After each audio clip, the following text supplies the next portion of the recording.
Hi, everyone. I'm Sean Malott with the Central Florida Development Council. Today, I'm joined by Peveeta Samuel, Senior Economic Development Manager for Duke Energy Florida. In this role, she collaborates with economic development partners to assist prospective businesses with location and power decisions, supporting communities through capital investment and job growth.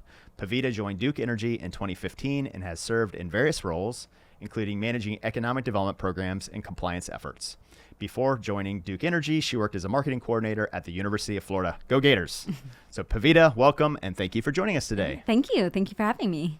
Well, we just kind of get things started here and say, Duke Energy plays a major role in Florida's energy landscape. What should people know about the company's mission and impact? Sure. So in Duke Energy, for Duke Energy Florida, rather, we serve 35 counties in the state of Florida. And we are truly committed to building a smarter energy future. And what that means really is to increase reliability, prevent outages, and also offer more clean, sustainable energy sources as well. In Polk County specifically, we have about 143,000 customers, primarily in the eastern portion of the county, and we are committed to Polk and the state of Florida. Well, again, you play a big role in economic development here in Polk County. So how did you get involved in the energy sector and economic development? Yeah, so it's funny, Sean, because we always joke that that very few folks go to school and study economic development. Most people find the career by accident, right? And I was one of those people, thankfully. So my background is actually public relations communications. So I came to work for Duke Energy in our corporate communications department and did that for several years, learned a lot about the company, then moved into a foundation role where I managed our philanthropic giving for the state of Florida for Duke Energy. In both of those roles, I had the privilege of working very closely with our economic development team at Duke Energy. So when the team was expanding and there was an opportunity to join, I was offered up an opportunity to interview for a position, and thankfully I got that. So I find that this role, I've been in economic development since 2021, late 2021, and I've learned so much about the economic development industry, of course, but then so much more about Duke Energy as well. So I think it's been a really good pairing of my energy industry background as well as also helping me still connect with our communities from a public relations communication standpoint as well. Yeah, right. Well, again, like I said, Duke is involved in so many efforts, but definitely involved in community development. So how do you see the role of power companies shaping local economies in Florida? Yeah, so I think that it's really twofold from my perspective. First and foremost, we at Duke Energy, we try to be a community partner with our economic development organizations, with our counties, with the cities that we serve. And in doing so, we go beyond just confirming capacity at a specific site. So we really want to be a partner in that economic development process. So helping to find product through our site readiness programs, helping with incentives. As you mentioned, I used to manage our programs and compliance for our economic development team, through which I got an opportunity to create some of those incentives. So offering incentives to competitive projects, really being a partner from the beginning of a project cycle to the end, which is hopefully a win for our community in Polk. I think that is one of the big ways we do that. The second way that I'll mention is more from a company perspective. We are an employer and a taxpayer also, right? So if you think about it from that perspective, we have more than 300 employees in Polk County for Duke Energy, about 240. I believe you're Polk's largest taxpayer, too. I don't know if you know that or not. Well, we are. Yes, I knew we were one of them. So about 19 million. Yeah, if not the largest, one of the largest. Okay. Yep. So about 19 million in property taxes. Thank you. And we also have a lot of retirees in the area who used to work for Duke Energy and have decided to stay in the area, which is great too.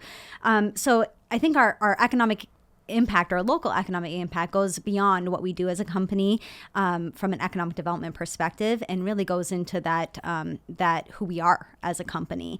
I think the other interesting point is that I think that there's a long history of utilities impacting the economic development industry in Florida, and really helping to partner through investments, through advocacy with state and local organizations, as well as far back as the 70s and 80s. So as a utility provider in the state of Florida, we're happy to partner with our EDOs and our communities. Yeah, I think helping companies make smart location decisions is always it's critical, and again, that's what economic development does, is really to help companies be prepared for, again, future growth and opportunity for employment, again, to be able to help create that tax base as well. So thank you for your participation in a wide range of those areas. Absolutely. You talked about the site readiness program. Can you tell us a little bit about the site readiness program? Yeah, absolutely. So our site readiness program helps to identify and assess potential sites for industrial development within our communities. So through that program, we partner with our economic development organizations like CFDC to identify which sites might be a good opportunity that can maybe just use some additional evaluation, some additional studies.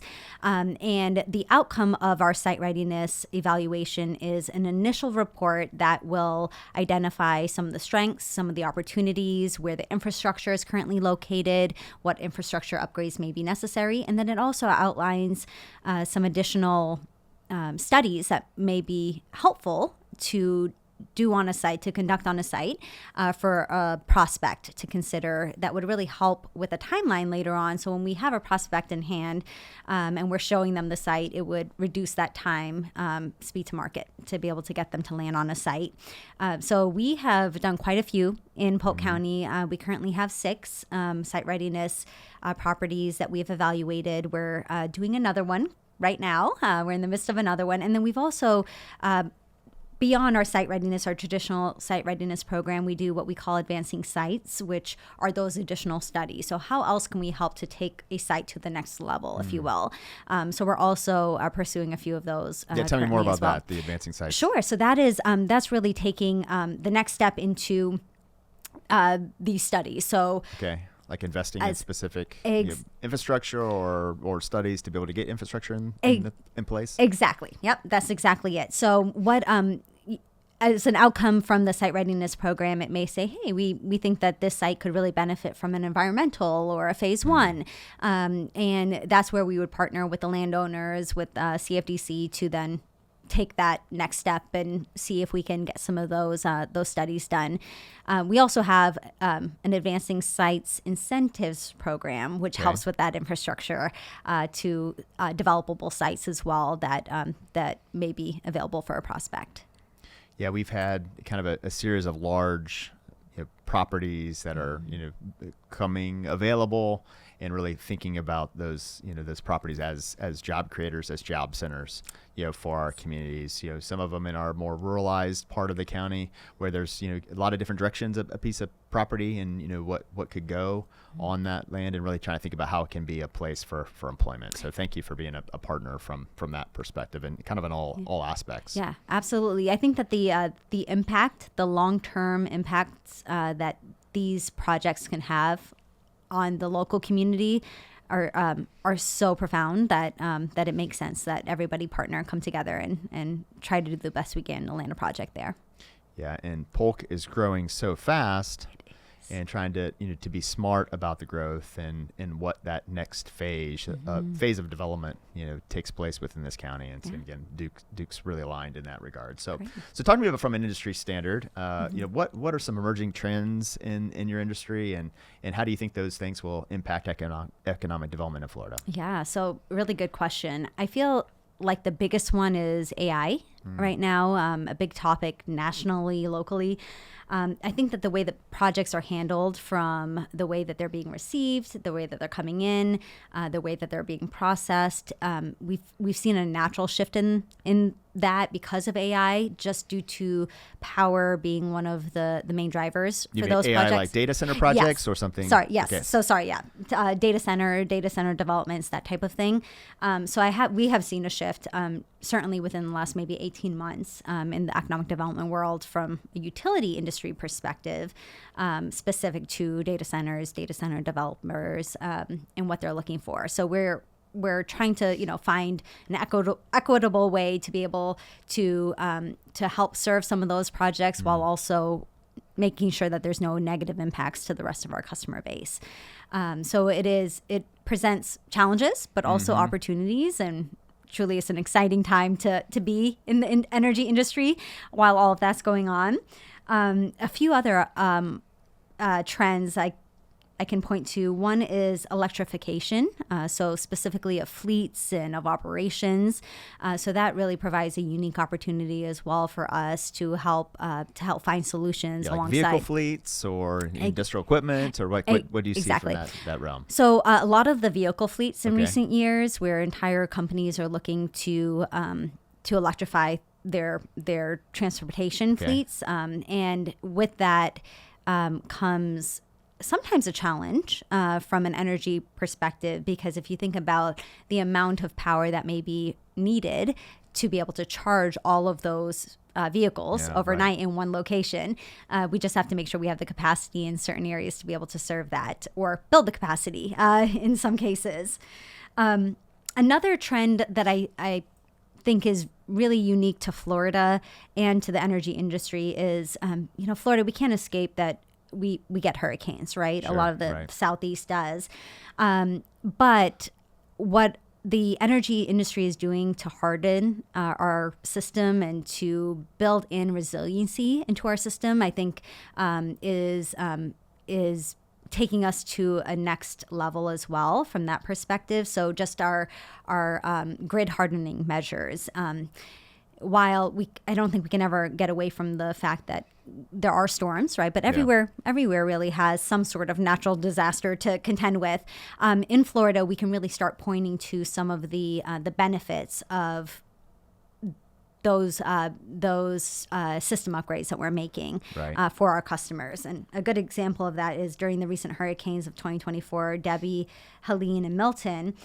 We have already installed smart healing technology here in Polk County, and it's helped avoid about 14,000 customer outages. And when you create what does that mean, self-healing technology? So what it is it's a system that will help identify faults. And the best way that I can describe it is like a GPS. So when you have your GPS and you're driving down the road and your GPS recognizes that there's an accident up ahead, it'll automatically reroute you and find you the fastest way. So that's essentially what our self-healing technology does, is it will identify a fault on the line, and it will automatically redirect your energy to come from a different source on our system. And in doing so, it'll either completely avoid an outage or significantly reduce an outage for an area, and it'll do it automatically within fractions of a second. Amazing. Which is so the technology is great, and just with the last storm, it saved 314,000 hours in Polk County of outages. And just in Polk County. Yep. Wow, amazing. During those 3 storms. Yep. So currently in Polk, about 63% of our customers are already benefiting from that technology, and we are going to continue to, of course, upgrade as we can, and hopefully we'll get that percentage up pretty quickly. Yeah, that's impressive. So talk to me about like the demand for sustainable energy. Are you seeing that there's a request from customers for sustainable, and then how do you look at that from an economic development standpoint? Yeah, absolutely. What we're finding is customers are demanding sustainable energy in some form or fashion, but we find that it's really well aligned to our business and our business model. So for Duke Energy, we've had a commitment to renewable energy for a long time. We've already built 1,500 megawatts of solar in Florida, and we have a commitment to build another 900 megawatts as well. But we also offer programs specific to our customers, to our business customers, residential as well. We have the Clean Energy Connection, which is a voluntary program that our customers can sign up for that allows them to take part in our solar production process. Okay. And then we also have the Clean Energy Impact program, which is the program through which our business customers can purchase RECs or renewable energy credits to help with their sustainability efforts or meet their goals as well. So depending upon what opportunities a prospective company may be looking for, we likely have a sustainable solution that could meet their needs. I know I've passed by some solar fields and other places. Where's your solar in Florida? Yep. So it is pretty widespread. There's a lot in North Florida, in our North Florida service territory, some within our Central Florida service territory. The thing with our solar fields is that they have to meet a couple of criteria. One is the land opportunity and how, where can they build a lot of solar fields, but then also the connectability to our transmission lines. So the closer it is to our transmission infrastructure, the better, because the less lines we have to run, the less possibility of something going wrong with one of those lines and needing to be repaired. So our solar team is constantly identifying areas where they can install solar and make it as efficient as possible. Okay, well, great. Well, that's definitely part of the story. Yeah. So tell me about, again, I hear that, Polk has significant amount of power capacity. Tell us why that's helpful for the community. Oh, yeah, absolutely. So Polk County is really unique from a power perspective for our service territory because it has the Hines Energy Complex, which is one of our larger generating facilities in Polk County. It's right here in our backyard, which is nice. And of course, we have some additional facilities as well, a couple of smaller plants.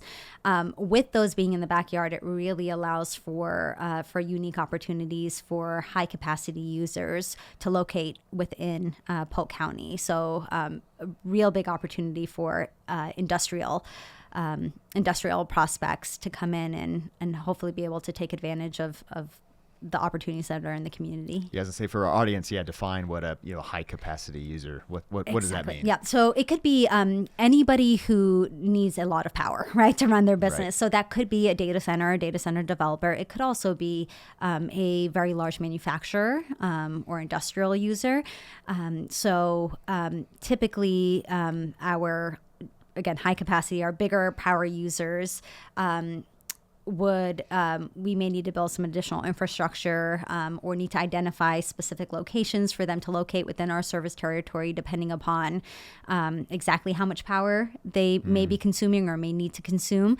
And we're just really lucky and thankful that in Polk County we have several sites that are primed for that. Yeah, it's fortunate. Well, we definitely appreciate manufacturing in this area, industrial users, because again, they invest in equipment and facilities heavily, but they also invest in their people. Yeah. Getting quality jobs and typically will pay higher than average wages within the area. But there's a lot of opportunity within that sector, and again, we want to continue to see that. Yeah. And not only that, it kind of ripples out to other businesses in the area that help support an industrial type user. So it's definitely been a part of our history, and would like to could be a part of our future as well. And Duke Energy is definitely at the table, for those types of projects. So could you share a project or initiative that you're particularly proud of and why? Yeah. So I touched a little bit earlier on the fact that I helped to create some of our incentive programs. Right. And now, just a couple of years later, several of those programs have been implemented and have been awarded to businesses that are locating in our communities. And I would say that's really one of the most rewarding parts of my job that I've seen in economic development, is seeing it come full circle, right? Is that project win, but also with the help of some of the incentives, some of the programming that I helped to develop and implement for our economic development program at Duke. Yeah, we've definitely seen benefits here. Kind of most recently is the Frostproof Business Park that's being developed. Yes. Again, we're excited about the potential there for be a great location for businesses. Yeah. So what advice would you give to young professionals looking to pursue a career in the energy sector or in economic development? What would you tell them? Yeah. So I think that the biggest point of advice that I could share is to keep an open mind. You just never know where your career will take you, and to not limit yourself to what you think it is that you would like to do. If you would have asked me 10 years ago if I would have seen myself working in economic development, my answer likely would have been no. But the fact that I was open to shifting gears has really opened up an entirely new world for me. And I've been so lucky to not only learn about economic development, but to grow in it. Right. And also within my own company, learning more about the energy industry every day through the economic development lens. So really keeping an open mind and taking that opportunity when it's presented is the best advice that I can provide. And what do you like best about economic development? I like that it's a culmination of both the technical and also the interpersonal skills. So I still get to engage with the community, with our partners, and on projects, really work through to find solutions if needed, and tackle the harder problems. But then also from the technical side, identifying, with a lot of help from our engineers, luckily, how we can serve a project and how we can do that in a requested timeline based upon what the needs are of the company. So I like that it meets in the middle, and I get to use almost both sides of my brain, right, to be able to help win a project. Yeah, creativity, problem solving. Right, a little bit of both, right? And then tell me about how many communities do you serve in Florida? Yep. So Duke Energy serves 35 counties in Florida. From an economic development perspective, I have 6 counties. Okay. So which counties are those? Yep, Pinellas, Polk, Highlands, and then 3 in North Florida. Oh, so really? Suwannee, Wow. Jefferson, and Madison. Oh, wow, that keeps you moving. Yes, it does. It does. Luckily, I get to see all parts of the state, which is yes. Do you drive an nice. electrical vehicle? It is a hybrid. Okay, Yep. hybrid. Okay, that's good. It comes in handy. That's super. So tell me, where can people learn more about you, and how can they get in touch? Yeah, absolutely. So Duke Energy Florida's economic development website is a great initial resource. So it's duke-energy.com/LocateFL is our economic development website. And to connect with me directly, you can email me, call me. I'm on LinkedIn as well. So happy to connect if I can be of assistance. Yeah, and I definitely encourage businesses that are looking to to pick quality sites within Florida to make sure they get in touch with Duke. And of course, we want everyone to find a place in Polk County, but in essence, there are other great communities within Florida as well. So is there anything else you would like to share with our audience? Just that we're really proud to be a partner with CFDC and Polk County in general. It is, like you referenced earlier, it is one of our fastest growing areas within the state. And we're really thankful to be a part of that growth and to help where we can to support it. So thank you. Well, thank you, Peveeta, for joining us today for our CFDC podcast. Absolutely. Thank you.